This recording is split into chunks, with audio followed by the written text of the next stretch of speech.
Muito bom dia a todos, que a paz de Jesus esteja sempre conosco.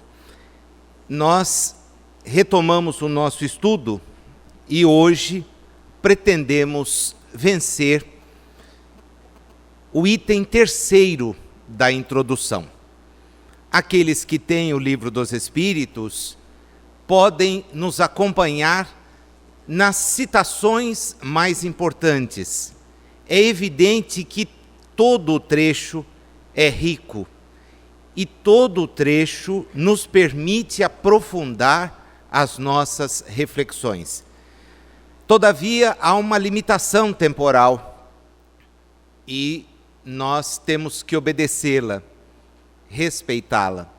Daí porque, do texto de hoje, além dos comentários próprios a respeito do seu conteúdo, nós gostaríamos de remeter a todos para o conhecimento de alguns itens do Livro dos Médiuns, de um dos pontos da Revista Espírita e também do Evangelho segundo o Espiritismo,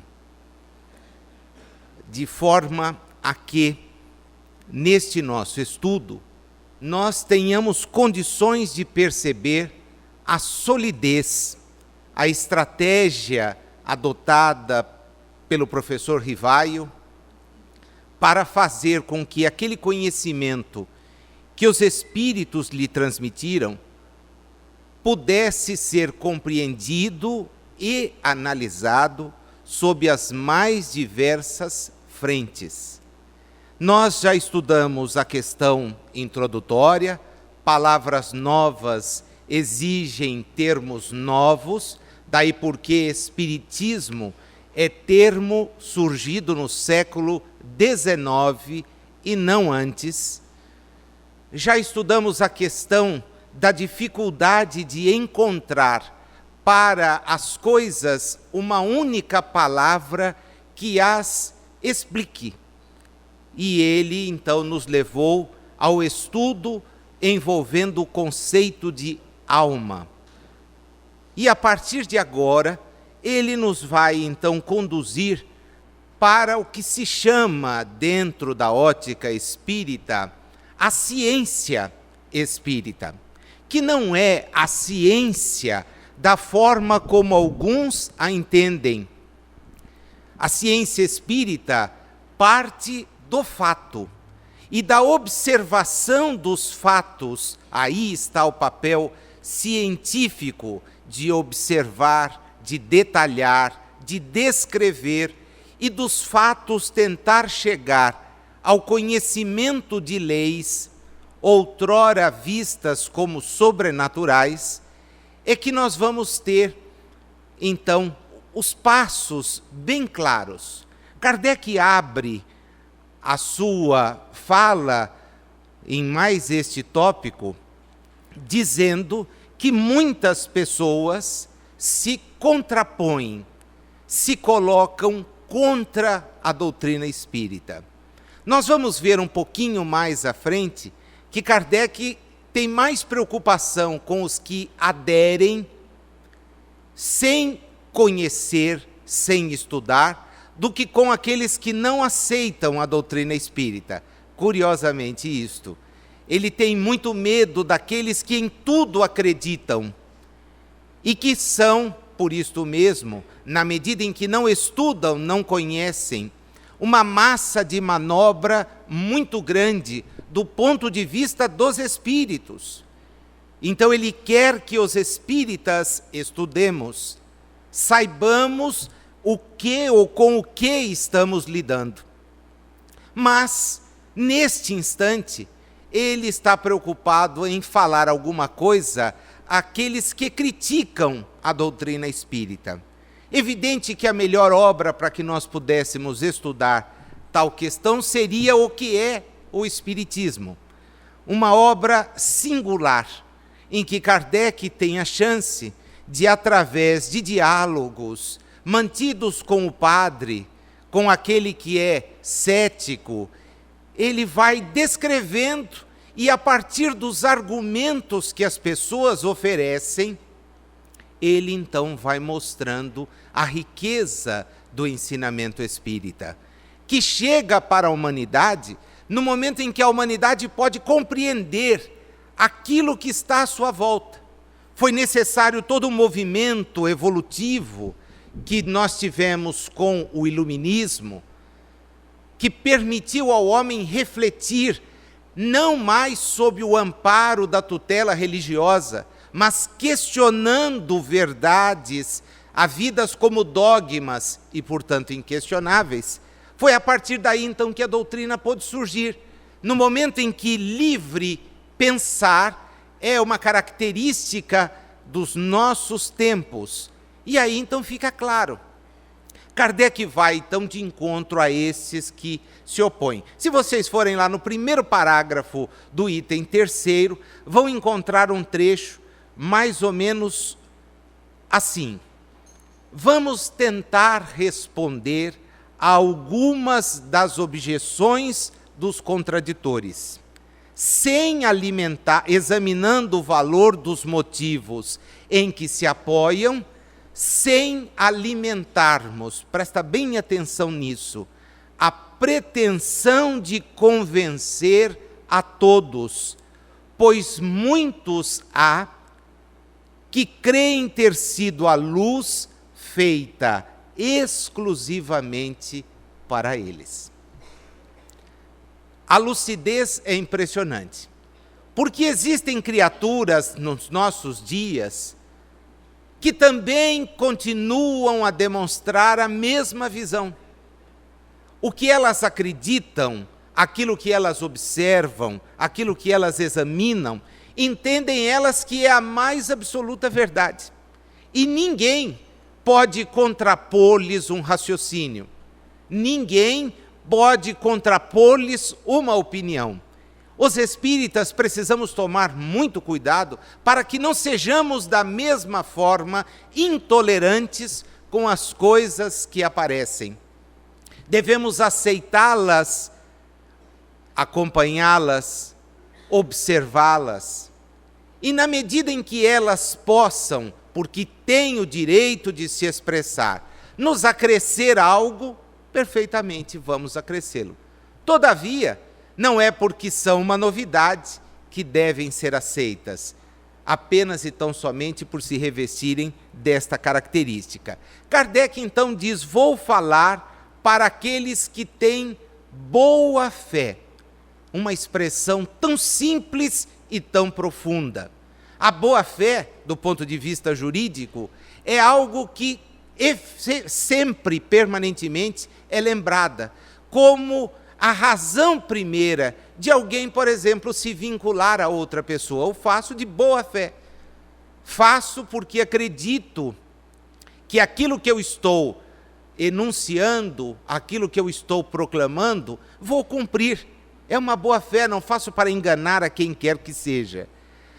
Quer falar aos que não têm ideias preconcebidas ou decididamente firmadas contra tudo e todos, e principalmente aqueles que desejam instruir-se com sinceridade. É para eles agora que vem então o estudo acerca de quais foram os fatos que motivaram a atenção e, a partir deles, o desenvolvimento dos postulados, dos ensinamentos espíritas.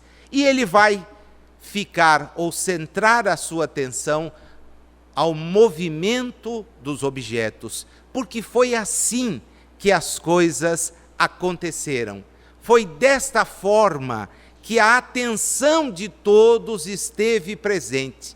Movimentos de objetos incorpóreos, mesas, cestas, cadeiras, movimentos de objetos corpóreos, corporificados em mesas, cadeiras, banquetas, etc., até situações envolvendo a movimentação de corpos como de seres humanos. Nós vamos ver hoje a chamada participação de alguém muito especial Douglas Home, que conseguia, mediante este processo de intercâmbio espiritual, erguer-se nos ambientes onde se encontrava, na cadeira onde estava, pedindo às pessoas que passassem sob a cadeira e mais, fazendo no teto uma marca para que as pessoas não tivessem depois a imaginação excitada e crendo-se iludidas. Imagine aqui se agora nos fosse possível ver o Leopoldo levantando, indo até o teto. Muitos diriam, nossa, que truque bem feito, mas não é truque. Os truques até existem, mas a seriedade do propósito, a maneira como se observa, os cuidados que se tem, faz com que se chegue à conclusão de que há algo além. As mesas girantes ocuparam tanto espaço em Paris e no mundo europeu, assim como nos Estados Unidos, que um dos grandes pesquisadores espíritas, recentemente devolvido à realidade espiritual, Zeus Van Tuyl, produziu uma série de artigos sobre as tais mesas girantes, publicadas no Reformador, este órgão mensal divulgado pela Federação Espírita Brasileira. Como esses artigos tornariam difícil o acesso às revistas, eles foram reunidos neste livro. E eu peguei do livro apenas e tão somente algumas charges. É óbvio que não vou conseguir mostrar a todos, mas vocês sabem que a imprensa, através das charges, aquelas intervenções feitas por desenhistas, cartunistas, demonstra muito o que vai no dia a dia. São conhecidas as charges políticas dos nossos dias, que retratam a visão que estes nossos companheiros têm sobre os fatos. Pois bem, o Zeus tem o cuidado de trazer 9 charges publicadas em jornais parisienses e que dão uma ideia sobre o quanto as mesas girantes tinham importância. Como eu não tenho condições de lhes demonstrar as fotos, eu vou ler o conteúdo, mas dá para vocês perceberem, né? Não tenho como mostrar a repetição aqui, mas imagine a seguinte frase: jovem mesa de exterior simpático, que fala várias línguas e conhece um pouco de aritmética e muitas histórias, pede lugar no departamento de finanças. Veja, o sujeito diz, olha, a mesa é tão inteligente que vamos arrumar um lugar para ela no departamento de finanças. Eu não sei se os funcionários do departamento de finanças gostaram. O fato é que aqui está. Um outro menininho reclinado e diz assim, castigos escolares, nunca mais. Deles não mais faço caso. As mesas foram feitas para trabalhar, portanto faço trabalhar a minha. Já imaginou a tarefa feita pela sua mesa escrevente, né? E você poderia continuar no Facebook, meus alunos não podem saber disso, e as mesas trabalhariam, né? E eu não teria pelo menos que ler depois os Ctrl+Cs e Ctrl+Vs da vida. O sujeito tem uma outra muito interessante, que diz o seguinte, Senhor, já que eu não sei ler, diga-me então o que a mesa acaba de escrever. E o dono do lugar diz assim, ela escreve que Batista é um maroto e que bebe todo o meu vinho. É dizer, entregando a vida do sujeito. Mais uma outra, num cartório, senhor tabelião, não sei ler nem escrever, mas aqui está a vossa mesa que assinará por mim. Quer dizer, percebam como o assunto ganhou importância. E Kardec vai dizer que em Paris, como em muitos lugares do mundo, né, as coisas duravam um inverno. Passava o inverno e a moda desaparecia. como a dizer, todo ano tem que ter uma novidade. Eu sei que tem gente que busca novidade todos os dias, mas ele dizia assim, um ano é suficiente e a coisa desaparece. As mesas deram movimentação em Paris por 3 invernos. E ele diz, aí há alguma coisa complicada. Porque a moda não passou. E as pessoas que no começo gargalhavam, de repente viram naquilo algo mais sério. E aquelas que viram algo mais sério foram atrás. É o que ele nos explica aí no 4º parágrafo, né? Quando ele vai dizer que os objetos, o movimento de objetos materiais, pode ser explicado por causas físicas. E aqueles que foram se atentar para o episódio, num primeiro instante se concentraram nisto. São causas físicas. Estamos aí com elementos da natureza que ainda não conhecemos. É óbvio que o vulgo leva tudo para o caráter do sobrenatural. Aquele que não estuda, logo imagina que estamos diante de fatos que são sobrenaturais e se curvam diante destes fatos, quando, na verdade, nós temos que, examinando, ir aos poucos, como ele mesmo fez, descartando todas as hipóteses que podem ofertar uma explicação por aquilo que conhecemos. Então é o que ele se pergunta, ela seria um objeto de movimento por causa física? Se fossem, tranquilo, nós precisamos conhecer mais profundamente estas leis. E ele usa de parâmetro para suas explicações a eletricidade.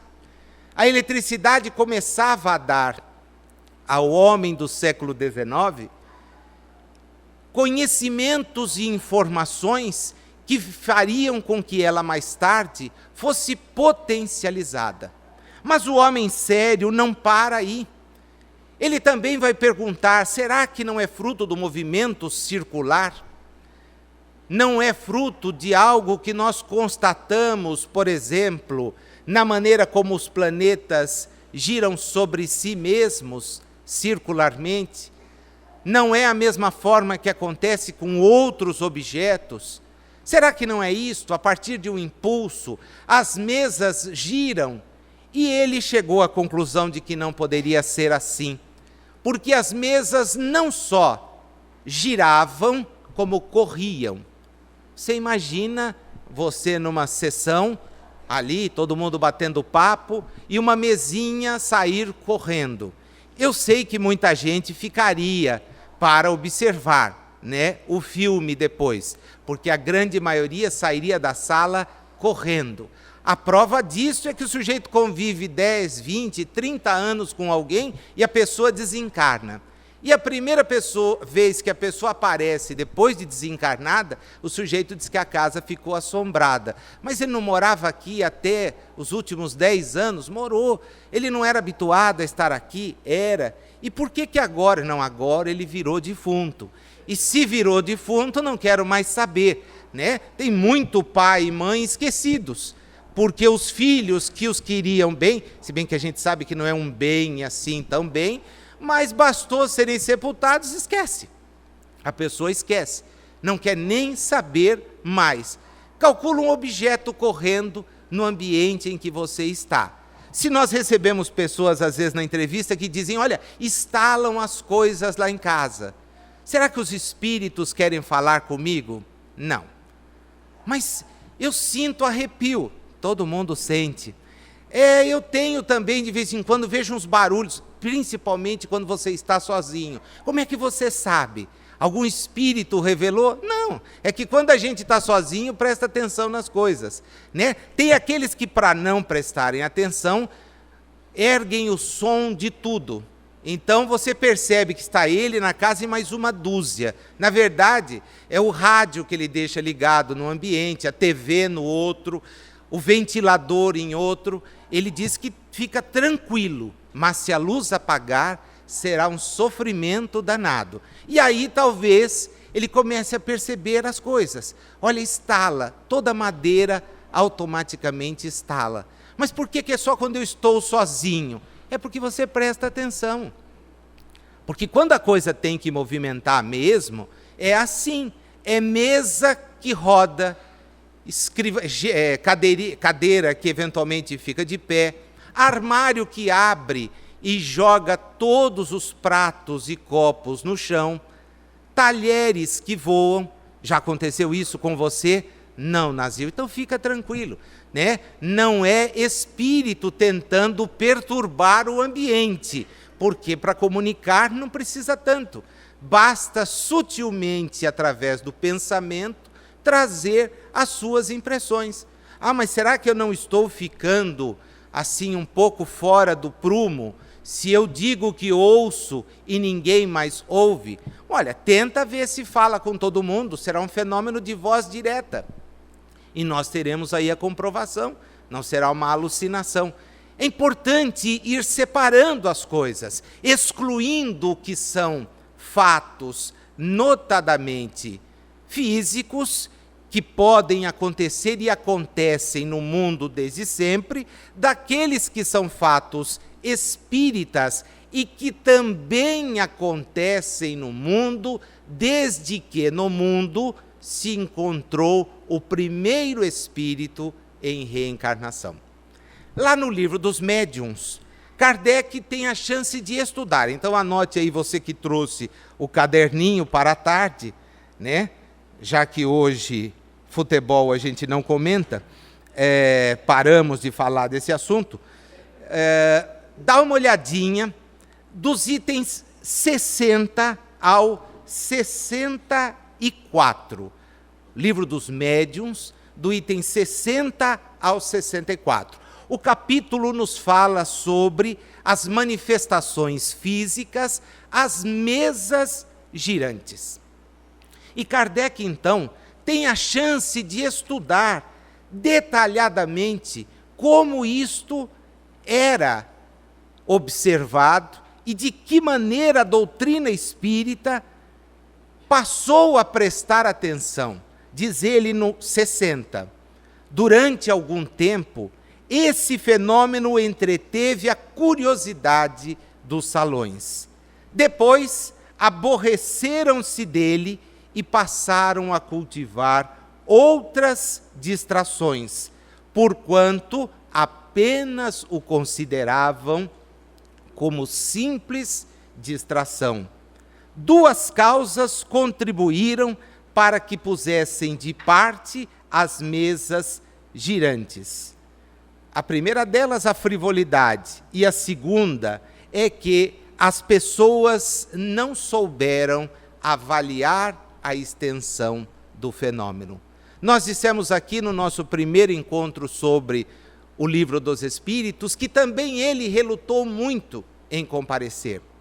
Também ele se esquivou o quanto pôde, porque não via sentido em alguém dizer que uma mesa corria no salão. Ele era magnetizador, sabia da influência desta transmissão, da formação de grupos tendentes a auxiliar a recuperação física das pessoas. Então não tinha por que ir. Vai até lá quando lhe dizem a mesa fala. E ele então vai dizer, mas como é que ela pode falar? E aí começa todo o seu estudo, toda a sua análise. Aqui na introdução ele destaca exatamente isso. Quando diz, agora já perdi o parágrafo, mas deve ser na altura do 9, até aí, como se vê, tudo pode caber no domínio dos fatos puramente físicos e fisiológicos. Sem sair desse âmbito de ideias, já ali havia, no entanto, matéria para estudos sérios e dignos de prender a atenção dos cientistas.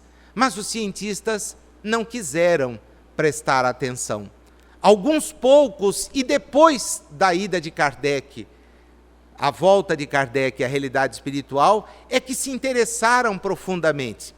Os que estudam conosco aos sábados já tiveram a chance de ver trabalhos de Gabriel Delany, de Ernesto Bozano, de Camille Flammarion, todos neste sentido, analisando cientificamente as manifestações espíritas.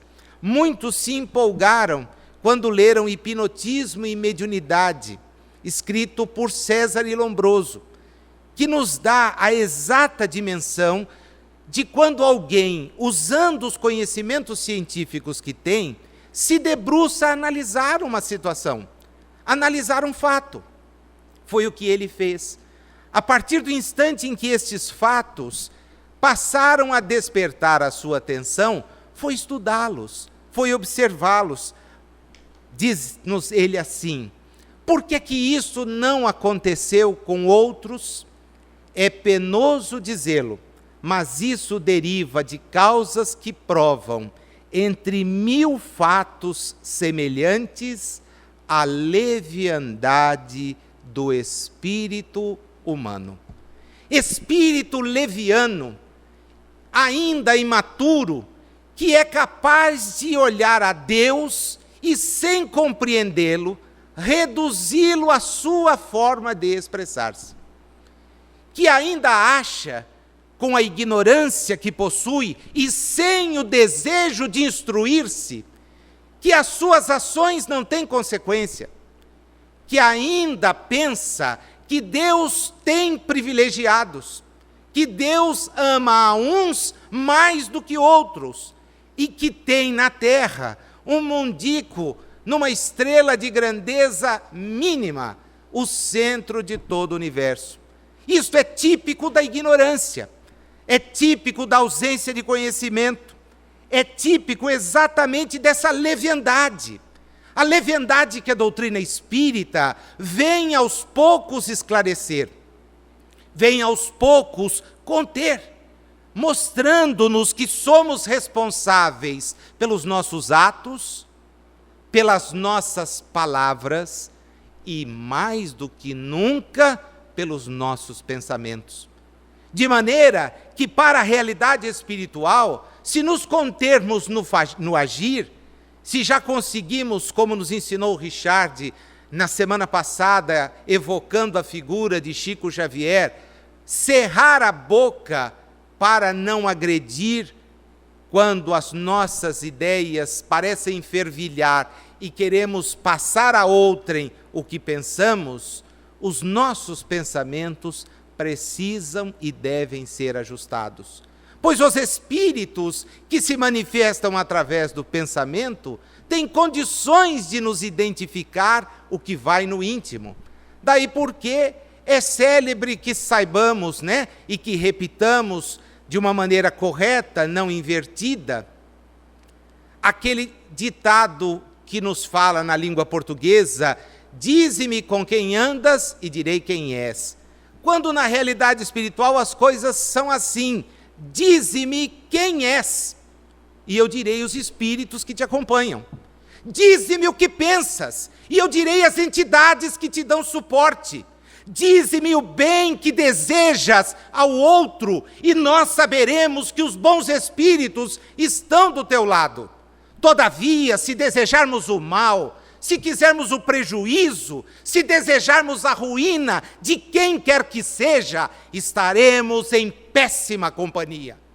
Companhia que nos cobrará sua influência aqui e além daqui. A doutrina espírita não nos ilude, não nos quer iludir com um falso céu, nem com falsos castigos de inferno, já que vivemos por onde transitamos. Daí o cuidado que precisamos ter. As nossas ações têm que espelhar não a hipocrisia, devem espelhar a sinceridade. Devemos amar aqueles que transitam conosco, efetivamente porque os amamos, porque os queremos como eles são. E se gostaríamos que mudassem, demos-lhe os nossos exemplos. E se não mudarem, o problema não é nosso. Simplesmente o problema não é nosso. Nós daremos conta das nossas ações, apenas e tão somente. E elas precisam ser as melhores. Foi isto que ele conseguiu sintetizando. buscando naquelas inteligências o sentido. Mas e os homens superiores? Olha, ele grafa aqui com todas as letras. Os homens superiores são com frequência tão pueris, tão infantis, que não há como ter por impossível que certos espíritos de escola hajam considerado indigno de sua posição ocuparem-se com o que se convencionara chamar a dança das mesas. Os espíritos, dependendo do grau de elevação que possuem, a tudo veem, tudo observam. Há espíritos que observam e identificam menos do que nós. Daí porque a doutrina espírita não faz ninguém virar santo porque morreu. Ninguém se torna melhor. E nós jamais deveríamos nos despedir da pessoa com aquelas expressões lamentáveis, né? Que aqui algumas vezes já utilizamos. Talvez a mais comum delas e a mais estapafúrdia seja: que bom que ele descansou. Isso é de uma pobreza imensa, mas é uma pobreza terrível. Tomara que ele já esteja desperto e que ele entenda que o tempo que perdeu aqui não lhe seja tão grave ou não lhe seja tão cobrado. Ah, ele descansou, sofreu tanto, ótimo. Quem sofre tem uma desencarnação muito mais acelerada. Ah, mas era bom morrer como um passarinho, levar um tiro e acordar na realidade espiritual. Efetivamente, daqui a 1000 anos, né, o sujeito acordará na realidade espiritual. Então, prestar atenção, o que o conhecimento nos deve levar a refletir, a entender. Vamos avançar mais um pouquinho? Quando ele vai falando a respeito das mesas, também no livro dos médiuns, hoje tem tarefa para a tarde inteira. O sujeito descansou na sexta, né? Então dá para agora. Anote lá e depois acompanhe na sua leitura. Eu não vou ler só um trecho, do 77 ao 80. Do 77 ao 80, quando Kardec nos comenta a respeito das leis que fazem com que os corpos possam se movimentar, da teoria das manifestações físicas. E da teoria, exposta aqui do 77 até 80, na verdade, o capítulo é um pouco maior, mas isto é o que nos interessa, nós pulamos para a Revista Espírita de 1863. Nela, há uma notícia sobre um livro escrito por Daniel Douglas Home, ou Douglas para um, Douglas, como grafado aqui, na maneira como aparece no texto da Revista Espírita. E é Daniel Home quem, neste livro, conta como é que as coisas aconteciam com ele. E Kardec, que lê esse livro, diz: puxa vida, os espíritas, quando ficarem sabendo do que faz Douglas Home, vão ter certeza a respeito daquilo que entendem, daquilo que observam. Mas isto não significa que ver os objetos voando, perceber o Daniel Home, como foi percebido levitando, leve alguém a mudar a sua maneira de enxergar a coisa. Olha o que ele registra aqui. As leis da natureza são obra de Deus? São. A revelação de uma nova lei demonstra o poder de Deus? Sim. Será então que os milagres, podem ser atribuídos exclusivamente ao poder de Deus? Ele diz: não.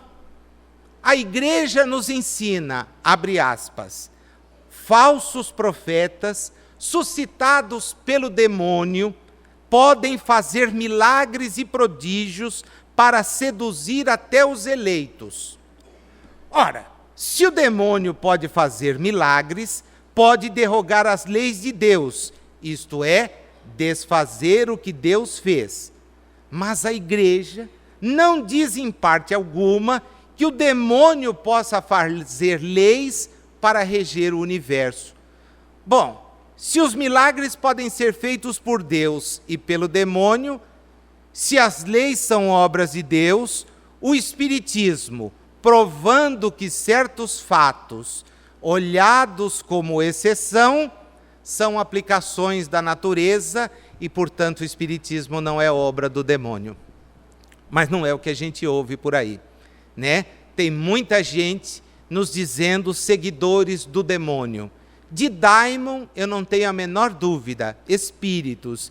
Do demônio, essa figura personificada e inexistente, não somos nós. Os que acreditam nisso, bem, é um bom prato, continuem fazendo aquilo que acham mais interessante, não nos ocuparemos disso. Kardec, então, vai dizer: as mesas, inobstante, giram. Giram e chamam a atenção de pessoas sérias. Pessoas sérias que sabem o quê? Que fatos novos têm novas leis. E vão conhecê-las, vão observá-las.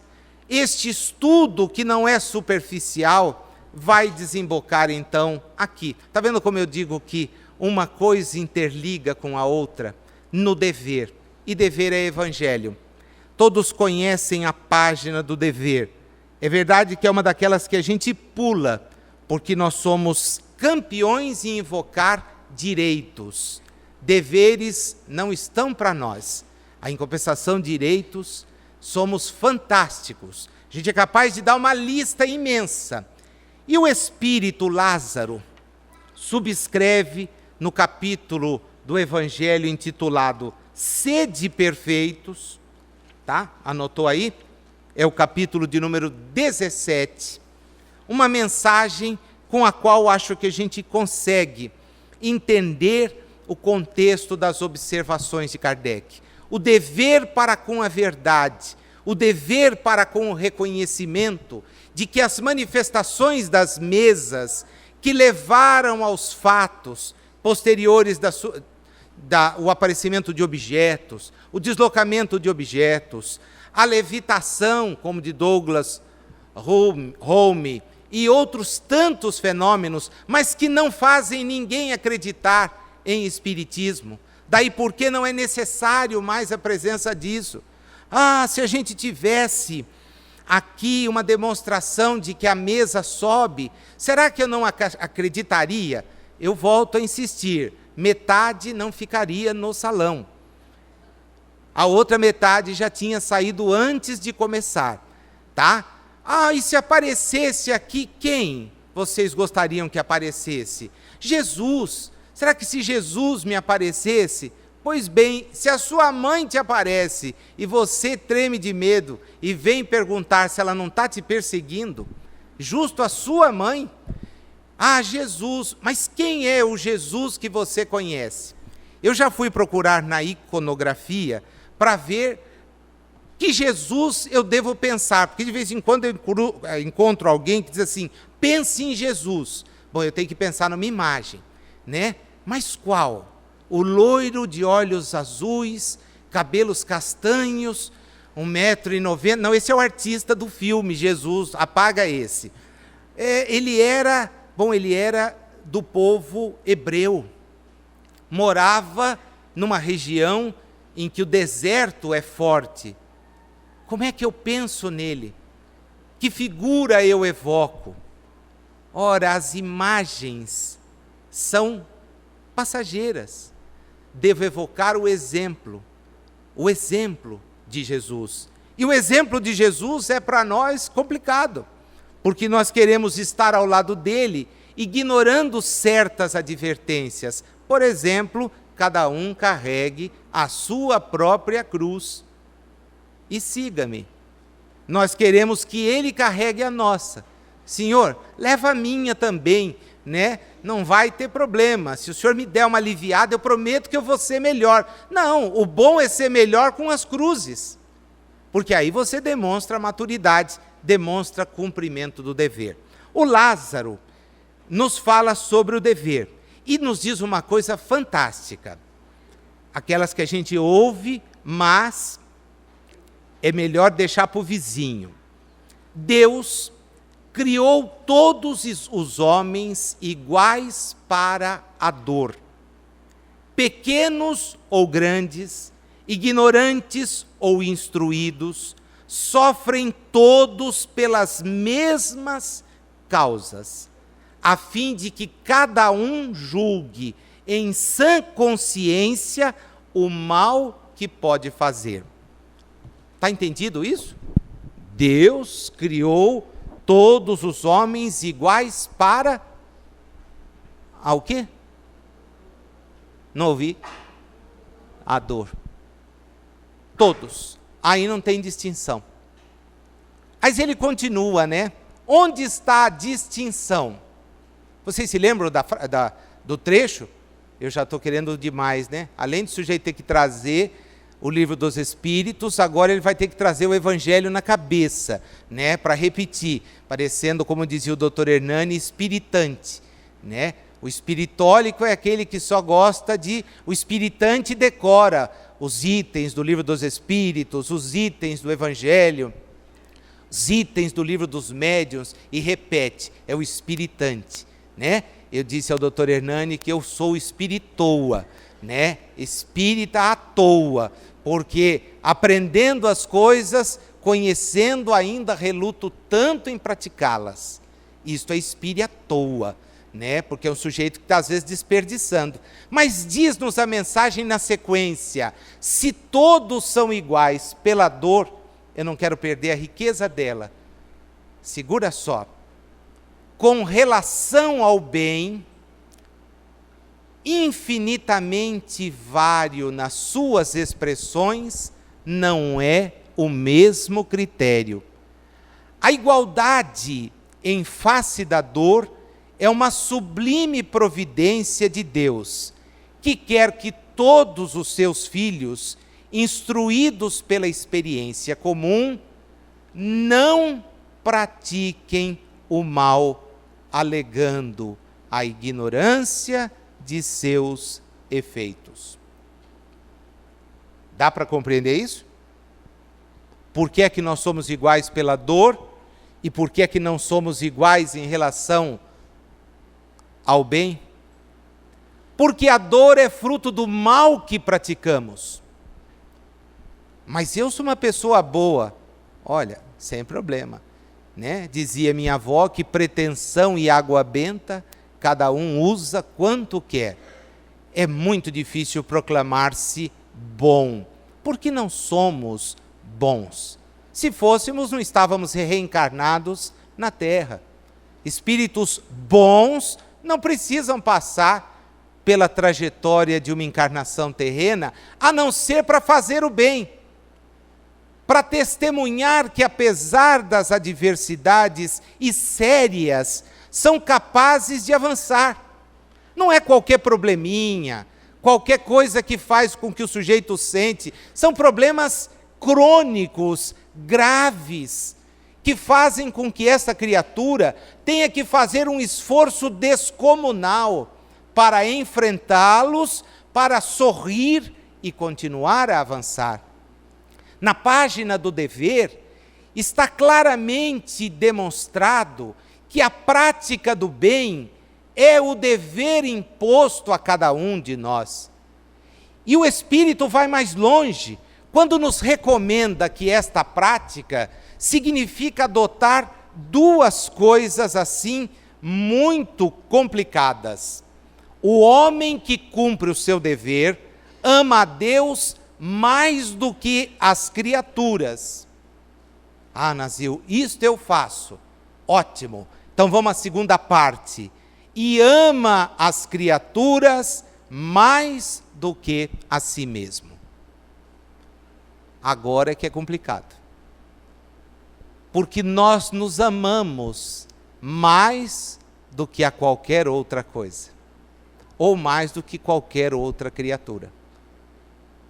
Se isso não fosse verdade, casamento não era dissolvido. Se você ama mais a outra criatura, mas você não sabe o sapo que ele é. Sim, só se casa com sapo quem imaginava que era príncipe. Quem se ilude. Nós temos que ter esta visão. A visão de que o dever nos impõe esta dupla situação: amar em primeiro lugar a Deus, acima de qualquer coisa, e depois amar as pessoas muito mais do que nós nos amamos. Diz-nos Lázaro: aí cumprimos o nosso dever.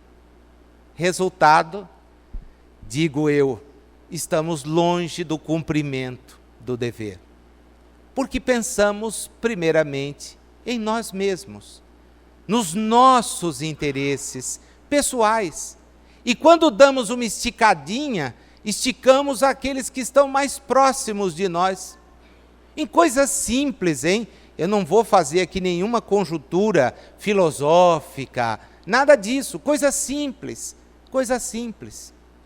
Exemplos que nós já demos aqui.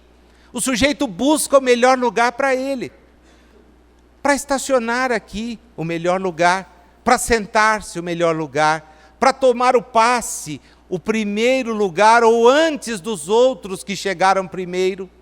E o sujeito está na casa espírita. Quer dizer, ainda está com aquele espírito de que nos falou Kardec, da hipocrisia,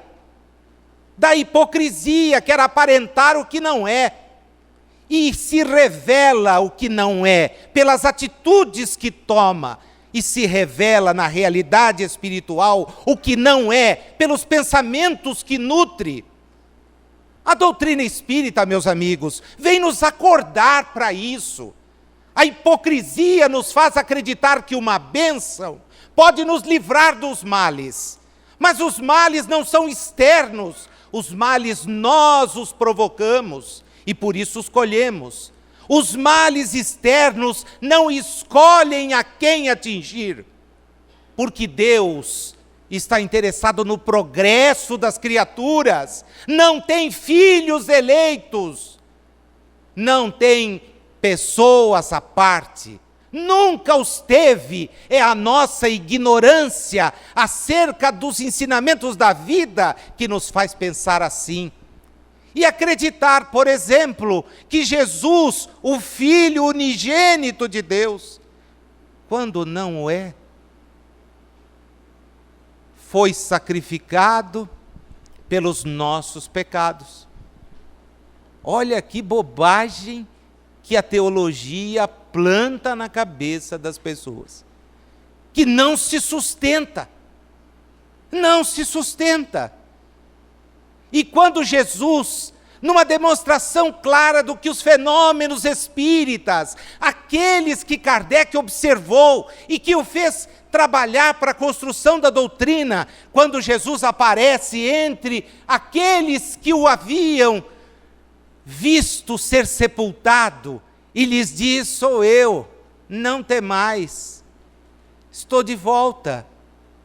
O vulgo entendeu que ele havia retornado em corpo e em alma, e o mal intencionado mais tarde acrescentou: porque ele era o filho privilegiado de Deus. E aí todo o seu magistério, todo o seu ensinamento, inclusive o ensinamento que mais tarde a doutrina espírita iria comprovar, porque aqueles que estão na realidade mais ampla podem se fazer presentes entre nós, com veículos que vão retirar do ambiente onde tais experiências se derem e que vão lhes permitir, inclusive, ser apalpados, ser pesados, ser medidos. As experiências feitas com inúmeros médiuns no século XIX e no início do século XX, isto demonstraram. Jesus tornou, reunindo dos apóstolos os fluidos necessários para que o seu corpo aparentemente recobrasse as mesmas características do corpo que tinha. Mas veio nos dar a demonstração lúcida de que as coisas prosseguem. Veio nos reafirmar todo aquele ensinamento. Veio nos falar acerca dos nossos deveres. tome a sua cruz e siga-me. Não queira aliviar-se da sua cruz, porque ela é sua, não é minha, é sua. E é sua porque é fruto do cumprimento das leis divinas. Leis que são de aspectos muito mais amplos do que, às vezes, uma demonstração do movimento de objetos pode nos trazer. Mas Kardec não foge, não quer fugir dos debates. A doutrina espírita não quer fugir, mas não quer se ater apenas a isso. Não podemos nos preocupar ainda porque que as mesas não giram, e se girassem, o que vão fazer? E se os espíritos se materializassem, entre aspas, o que isto implica na nossa mudança de comportamento? O que precisamos atentar é para o conteúdo da lição. O homem tem o dever de amar, não porque preserve ou se preserve dos males da vida, males aos quais a humanidade não pode subtrair-se, mas porque confere à alma o vigor necessário ao seu desenvolvimento.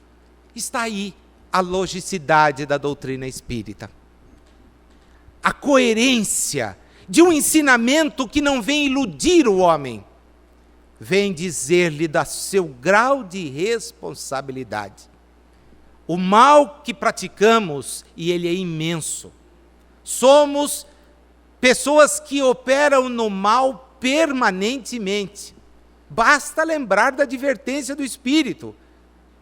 Deus sobre todas as coisas e o próximo sobre os nossos interesses. E eu te peço para fazer essa experiência por 1 hora. Coloque o interesse das pessoas em 1 hora apenas, acima dos seus. Escolha aquele momento do dia que você acha vai dar certo. Agora tem que ter alguém do lado, tá? Não vai chegar aqui e dizer, eu fiz, mas eu estava sozinho. E olha, coloquei o interesse de todo mundo que vinha almoçar, então fiz aquele pudim. Qual pudim você fez? Aquele pelo qual você já salivava antecipadamente. No fundo era você que queria comer o pudim. Ah, mas fiz pensando em vocês, né? E por que que lambeu toda a travessa antes? Ou por que que ficou com o maior pedaço? Porque estava pensando nos outros. Comprei um ovo de chocolate imenso para todo mundo. O meu é o imenso do imenso. Ou então, você belisca um pedaço do de cada um. Resultado, não ajuda em nada, principalmente a emagrecer. O fato é que a gente precisa cair na real. O estudo da doutrina espírita nos leva a isso. Eu confesso para vocês que eu separei mais, pelo menos, 3, 6, 9, 12, 15, 18 referências que esse item terceiro poderia nos conduzir. O tempo não dá, mas o importante é que a gente guarde estas coisas. A doutrina espírita é construída a partir dos fatos, mas não se atém a eles. Daí porque as manifestações espíritas têm só um objetivo: nos despertar a atenção para a vida que prossegue, nos chamar a atenção para que as nossas lamentações acerca do hoje, dos problemas do hoje, não ocupem mais espaço do que já ocupam. Devem, pelo contrário, diminuir. Nós estamos sendo conduzidos a um aprendizado que por vezes parece difícil, mas que é útil para que nós consigamos crescer. Numa figura muito bonita, Emmanuel nos diz que quando nós olhamos o pão na mesa, não temos a ideia da gama de sofrimento e de trabalho que os seus componentes enfrentaram para nos oferecer o sustento. E viajando na beleza da composição, ele nos pede para imaginar a semente do trigo, tão linda, mas que para poder frutificar não pode ficar sem estar na cova. E ela é enterrada, submersa, para guardar as condições climatológicas necessárias para poder crescer. Cresce. E quem já teve a oportunidade de ver a imagem de um trigal, sabe como ele é lindo, principalmente porque as hastes, pela ação do vento, fazem um movimento belíssimo. Puxa, o trigo, mas quando está maduro, ele deve ser ceifado. Foi à cova, cresceu e foi ceifado. E agora terá que ser moído, porque é apenas da ação da mó que nós teremos a farinha. A farinha. Puxa, mas agora eu tenho a farinha, sim. Pergunte à dona de casa o que ela faz depois de misturar a farinha aos demais ingredientes, a água, a pitada de sal, de onde virá o pão. E nós ficaremos com dó da massa, porque ela será batida, socada, sovada. Bom, agora ninguém come pão cru. Vai ao forno. E no forno, no calor que nós não suportamos, surge o pão. A imagem é linda, porque nos fala que a dor, ela é o mecanismo através do qual podemos e certamente evoluiremos, se dela não reclamarmos, se dela não fugirmos, se ela aceitarmos, se não a superdimensionarmos, como às vezes fazemos. O que as almas dos homens que viveram na terra vieram fazer? Vieram nos destruir. Amigos, a vida prossegue. Amigos, Jesus estava certo. A morte nada mais é do que um estágio, e que ninguém se iluda de que iremos ressuscitar em corpo e alma num último dia, porque não há último dia. Não existe isso. Os mundos são provisórios, os mundos desaparecerão, o espírito é imortal e não vive das experiências da carne, ele se vale delas para crescer enquanto espírito. A nossa vida é espiritual. Abençoada a chance que nos está hoje no caminho de fazermos pensar, refletir, para que possamos evoluir.